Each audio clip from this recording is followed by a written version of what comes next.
Today's lesson is how to use algebra in geometry.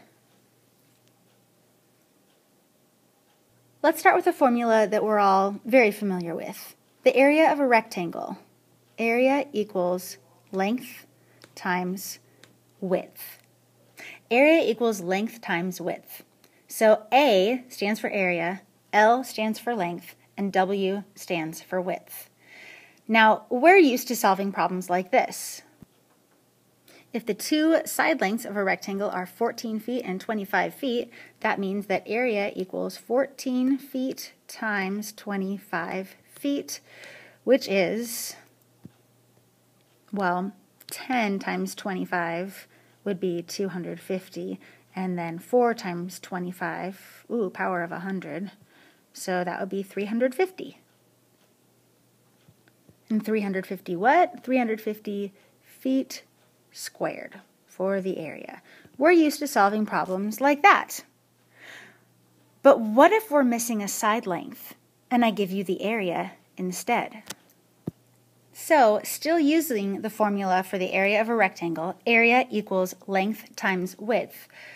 What if I drew a perfect rectangle on my magic whiteboard and I only gave you one side length, 20 inches, and I gave you the total area, 900 square inches. That means 900 square inch tiles could be laid down flat and cover that rectangle. So here is where we need to figure out the missing side length. So let's start plugging in. Plug in, plug it in. Area. My area is 900 square inches equals length, well, I don't know my length, times width, 20 inches. Now maybe you thought that the 20 was the length and the width was the missing number. That's just fine. However you think about it, because of our lovely commutative property, flip, flop, prop, they can go either way. So we have 900 square inches equals something times 20 inches. So in other words, what times 20 equals 900? Well, I know that I could do the inverse operation to undo this multiplication and find my answer. The inverse of multiplication, or the opposite of multiplication, would be division. So I could rewrite my problem like this. If I took that whole area and I divided it up into 20 rows, I would know how long each of those 20 rows was, or how many tiles could fit in each of those 20 rows. So basically, I have a division problem, 900 divided by 20. See if you can solve that division problem on your own. Press pause and check back with me when you think you solved it. So there are lots of different strategies for using division. I think I will use partial quotients when I solve. For my first chunk, I want to make the biggest chunk I possibly can. So I look at my 2 and my 9, and I think 2 times what would get me close to 9? Well, 2 times 4 gets me to 8, and that's pretty close without going over. So maybe I'd like to take a chunk of 4 times 20. 4 times 20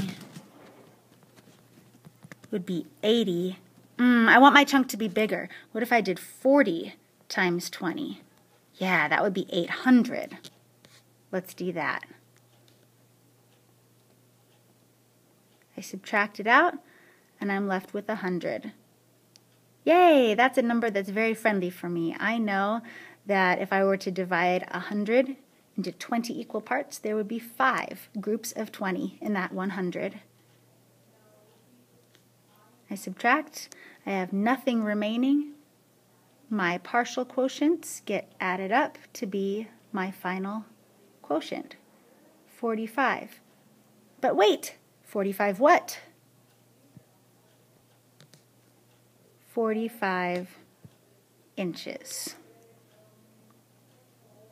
I could check that with multiplication and do 20 times 45, and I would still get 900. So that's how you can use algebra to solve for an unknown while using a formula that's familiar. Let's try this one. The area of this long, skinny rectangle is 1,620 square millimeters. The skinny side is 90 millimeters, and we need to figure out the length of the long, tall side. So, let's write our formula, and let's plug it in. Area is 1,620 square millimeters. Length is 90 millimeters times width. So we're solving for the unknown of W. Okay, we know from the last example that if we're working with multiplication, the inverse operation will undo it and help us find our answer. So the inverse of multiplication is division. So we can rewrite this problem. Divide up that area into the 90 rows, and we will know how wide each row is. And again, if you think of the length as the unknown and the width as 90, that's fine. It'll still work. So set up a division problem for yourself. Press pause and check back with me when you think you know the answer. I'll use partial quotients again. I know that 2 times 9 is 18, and really I've got a 16 here to work with, so that's not going to work. But I know that I could take out 10 groups of 90 to make 900. I've got enough for that. I can subtract. $720. Ooh, look at that. 72 and 9, totally compatible with each other. I know that 9 times 8 is 72. Why did you pause? But I'm really working with 90. That's where I can get my 0 in there. So 8 times 9 would be 72, and then place that factor of 10, that last 0.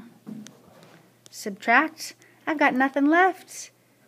My partial quotients get added together to be my final quotient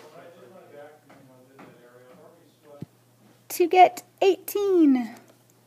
Now looking back at that rectangle, we might need to resize it a little bit. What do we think? Is 18 going to make sense on this long, long, long side? Maybe our 18 should go here and the 90 should go here. I think that will work a lot better. And that's the great thing about the commutative property. If they said, hey, you have a triangle and one side length is this and the area is this, find the other side length, you might start by just drawing a rectangle and seeing what happens, and then if you need to adjust your drawing in the end once you know the exact dimensions, you can. Task time! Okay, a certain rectangle has an area of 5,488 square centimeters. One side length is 56 centimeters. What's the length of the other side? Draw a model and solve, showing all of your work. You will be sharing that and sharing the strategies that you used and the way that you approached this problem with your discussion groups when we return.